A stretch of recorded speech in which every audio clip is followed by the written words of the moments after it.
गहरी रात, बारिश और बिजली की गूंज के बीच एक पुराना मानसिक संस्थान रहस्य की चादर ओढ़े खड़ा है। जासूस राघव तेज कदमों से उसकी ओर बढ़ते हैं। उनके मन में तनाव और जिज्ञासा है।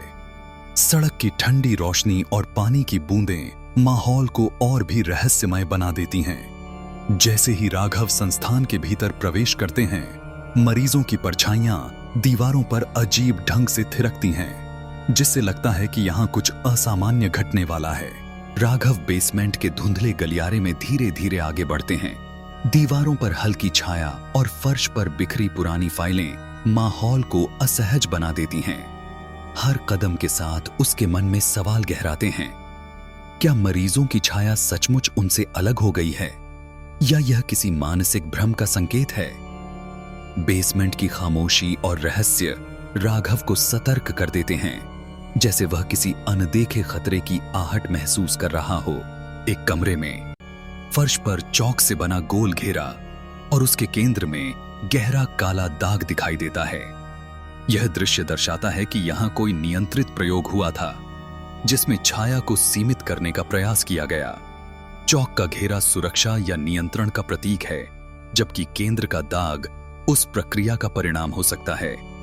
यह खोज राघव के मन में नए सवाल पैदा करती है। क्या सचमुच कोई छाया यहां फंसी है, या यह केवल एक प्रतीक है?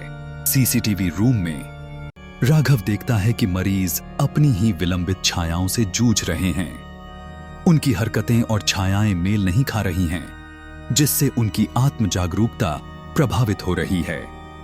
राघव अनुमान लगाता है कि उनके दिमाग में कोई गहरी छेड़छाड़ की गई है, जिससे पहचान और सोचने की क्षमता बदल रही है। यह दृश्य रहस्य को और गहरा कर देता है और राघव के मन में नए सवाल उठते हैं। अचानक मॉनिटर पर एक संदेश चमकता है। फेज 2, उठी हुई छायाएं, और द सर्कल का लाल प्रतीक दिखाई देता है। बिजली कटते ही कमरा अंधेरे में डूब जाता है। यह संकेत देता है कि अब सर्कल की गतिविधि अगले चरण में प्रवेश कर गई है और माहौल में तनाव और रहस्य और बढ़ जाता है। पूर्ण अंधकार में राघव को एहसास होता है कि द सर्कल की शक्ति अब केवल शरीर तक सीमित नहीं रही, बल्कि यह मन के भीतर भी प्रवेश कर गई है। वातावरण में सन्नाटा छा जाता है और राघव के मन में अनिश्चितता और भय गहरा जाता है। जैसे ही कहानी यहां थमती है, यह संकेत मिलता है कि सर्कल की असली ताकत अभी सामने आनी बाकी है।